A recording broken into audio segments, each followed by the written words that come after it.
크리스마스가 있던 2003년 12월 말 영국 레스터셔에서 발생한 일입니다.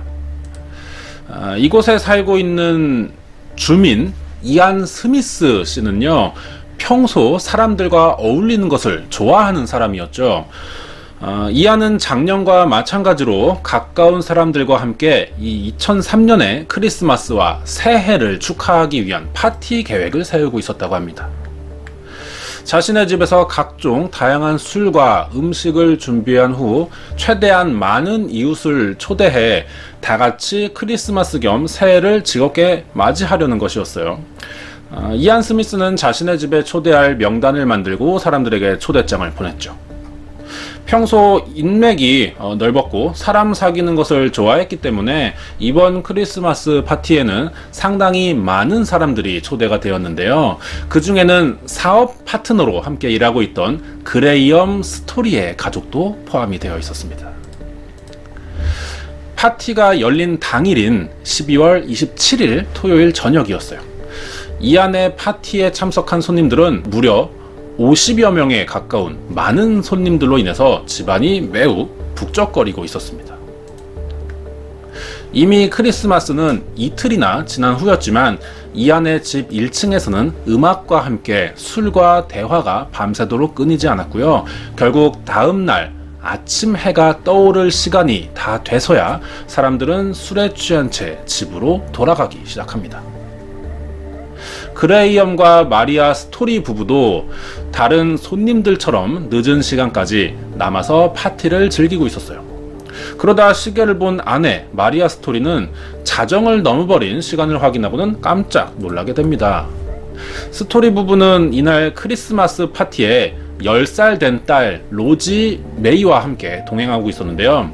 시간을 확인하고 나서야 이들 부부는 뒤늦게 딸을 데리고 집으로 돌아가기 위해 아이들이 모여 놀고 있었던 2층으로 올라가게 됩니다.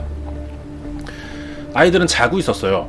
그런데 2층에서 놀고 있어야 할 또는 자고 있어야 할 딸이 보이지가 않는 겁니다. 부모가 걱정을 했죠. 파티가 중지됐습니다. 사색이 된 부부는 딸이 자고 있던 2층을 뒤지기 시작했어요. 스토리 부부가 딸을 찾지 못했던 것은요, 이 집안에 잘 눈에 띄지 않는 곳에 있는 방 한 칸을 미처 발견하지 못했기 때문이었습니다. 이 작은 손님 방으로 쓰는 곳은요, 이 집의 가족이 아니고서는 찾기가 힘들었다고 합니다. 부부는 곧바로 이 방을 열어보려고 했지만 방문이 잠겨 있었어요. 스토리 부부는 본능적으로 이 방 안에 딸 아이가 있을 것이라는 강한 확신이 들었습니다. 그리고 서둘러서 집주인과 집주인인 이안과 가족들에게 이 방문을 열 수 있는 열쇠를 달라고 했죠. 1층에서 방 열쇠를 찾는 동안 로지 메이의 아빠인 그레이엄 스토리는 방문을 부수기 시작합니다. 잠시 후 문고리는 조금씩 부서지기 시작했고요. 방문이 열렸어요. 그리고 스토리 부부는 이 방 안에서 딸 로지 메이 스토리를 찾을 수가 있었지만 딸은 이미 얼굴이 베개에 짓눌린 채 숨이 끊어진 상태였습니다. 스토리 부부는 이제 막 10살이 된 어린 딸의 죽음을 눈앞에서 발견하고 큰 충격을 받게 됩니다.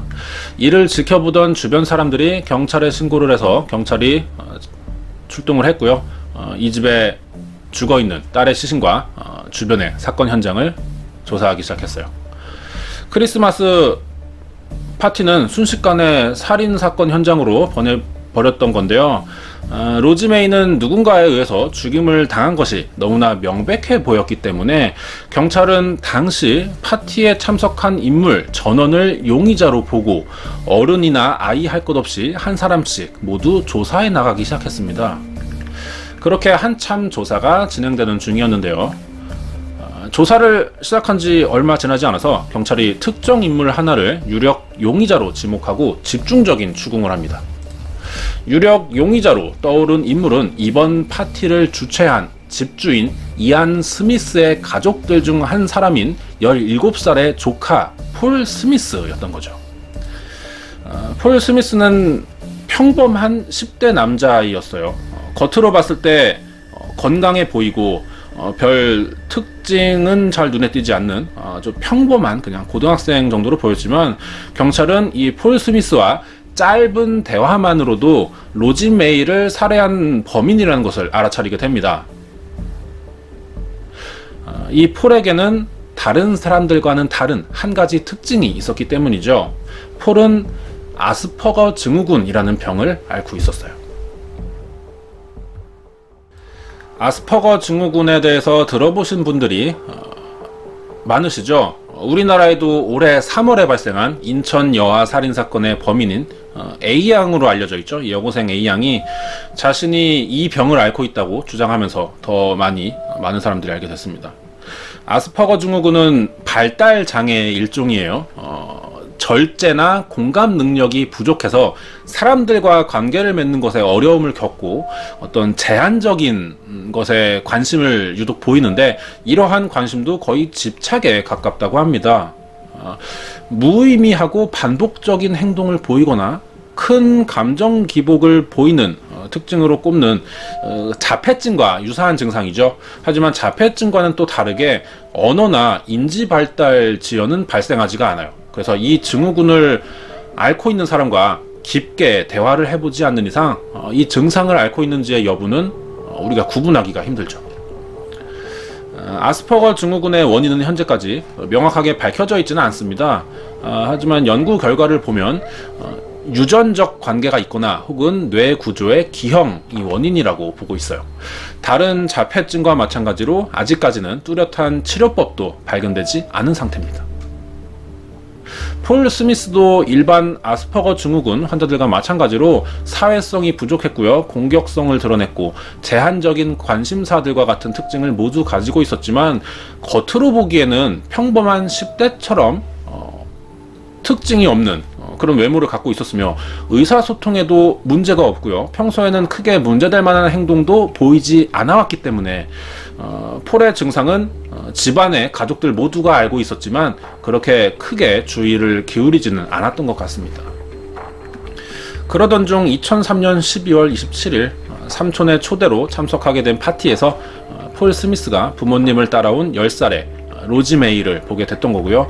폴은 그동안 숨겨두었던 자신의 욕구를 참지 못하고 사건을 저질렀던 것이죠. 파티가 시작되던 저녁부터 폴은 기분이 좋지 않았었다고 합니다. 폴은 수십 명이 넘는 어른들이 이 좁은 공간에 모여서 계속해서 대화를 하는 이 파티가 굉장히 시끄럽고 지루하게 느껴졌었다 그래요.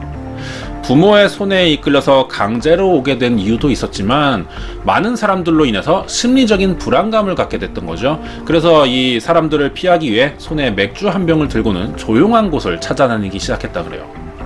그러던 중에 이 로지 메이의 가족이죠, 스토리 가족이 도착을 했고, 폴은 로지 메이를 향해 이런 말을 했어요. 저 여자애를 보니 성적으로 흥분된다 라면서 누구나 다 들을 수 있는 정도의 큰 목소리로 혼잣말을 했던 겁니다. 이 로지 메이의 어머니도 폴의 혼잣말을 직접 듣기는 했어요. 하지만 그냥 어린 10대 아이의 농담 정도로만 생각을 했었죠. 그럴 수밖에 없었던 이유가 파티를 연 주최자 이안 스미스와 이 스토리 부부가 꽤 오랫동안 사업 파트너로 일을 하고 있었고 가까운 사이였기 때문에 이안의 조카인 폴 스미스도 갓난 아이 시절부터 오랫동안 지켜보면서 아픈 아이라는 것은 알고 있었죠, 이 집에서도. 그래서 크게 문제 삼고 싶지 않아 했던 겁니다. 스토리 부부는 딸을 2층에 있는 다른 아이들과 함께 놀 수 있도록 올려 보냈었고요. 그렇게 크리스마스 파티가 시작이 되었던 겁니다. 이 장면을 본 폴 스미스가 어른들의 눈을 피해 손에 술병을 들고 로지 메이를 따라 2층으로 올라갔고요. 눈에 띄지 않는 그 구석에 손님들을 위해 사용하는 방으로 메이를 불렀습니다. 그곳에서 폴이 성폭행을 시도했던 거죠. 로지 메이는 거세게 반항하면서 소리를 질렀다고 합니다. 그러자 폴이 아래층의 어른들이 이 비명 소리를 들을까봐 급하게 베개를 들어서 아이의 입을 막았던 거예요. 그렇게 얼마 지나지 않자 이 로지의 움직임이 멈췄다고 합니다. 결국 베개에 숨이 막혀서 질식사를 했던 거죠. 폴은 로지 메이가 움직이지 않는 상태가 되자 뒤늦게 겁을 먹기 시작했습니다.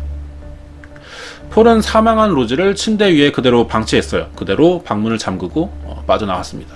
여기에는 이유가 있습니다.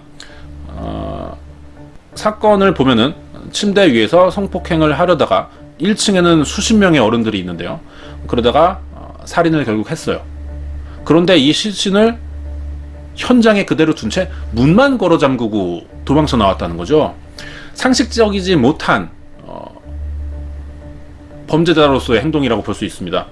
이랬던 이유는 자폐아 학회에서 보기를 아스퍼거 증후군을 앓고 있는 10대의 경우에는 또래보다 몇 배에 달하는 공격성을 드러내고 한번 공격적으로 돌변하게 되면 이후에 생길 일의 결과를 예상해보지 못한다고 합니다.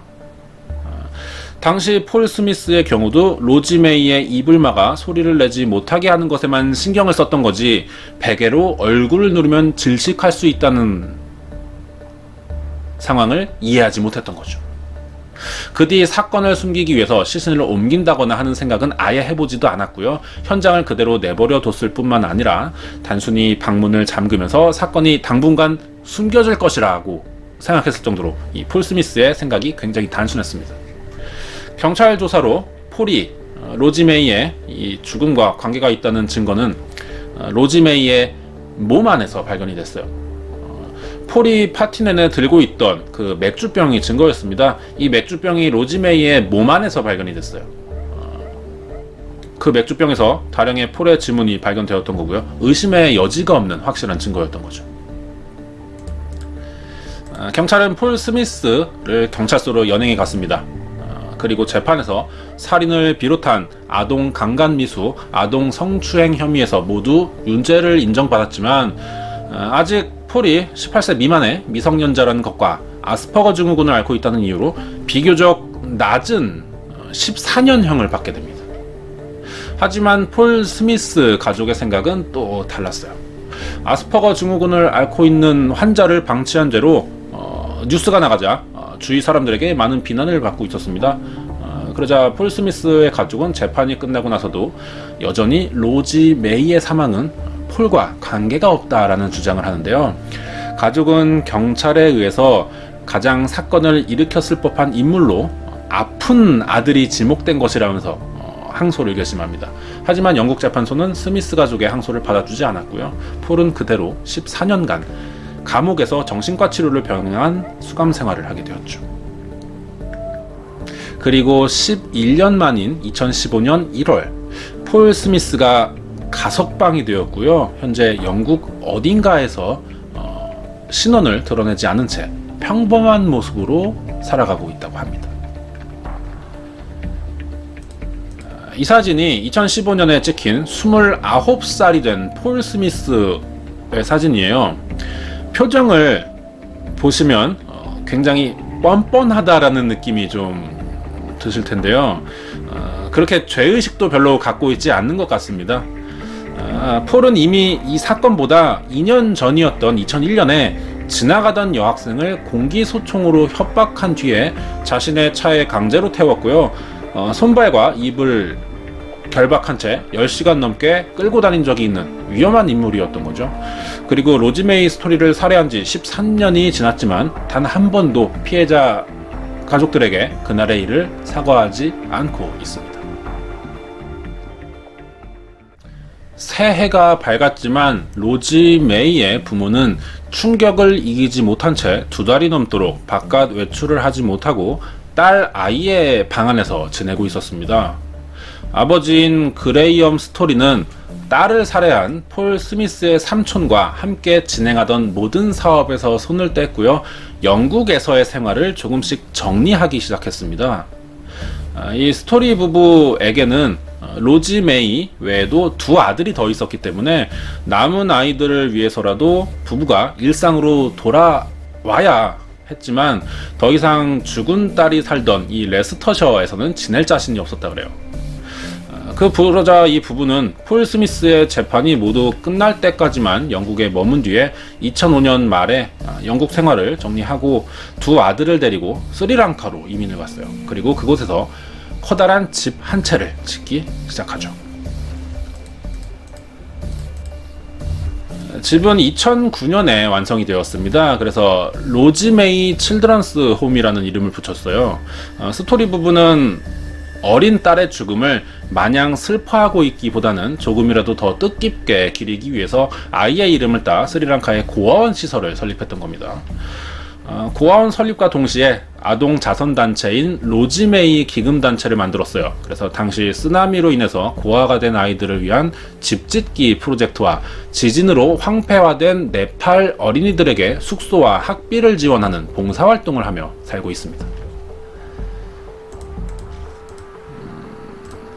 현재 딸이 사망한 지 14년이 지났지만 이 로즈메이 스토리의 부모는 여전히 딸의 기일이 되면은 여전히 눈물을 흘리고 있다고 합니다.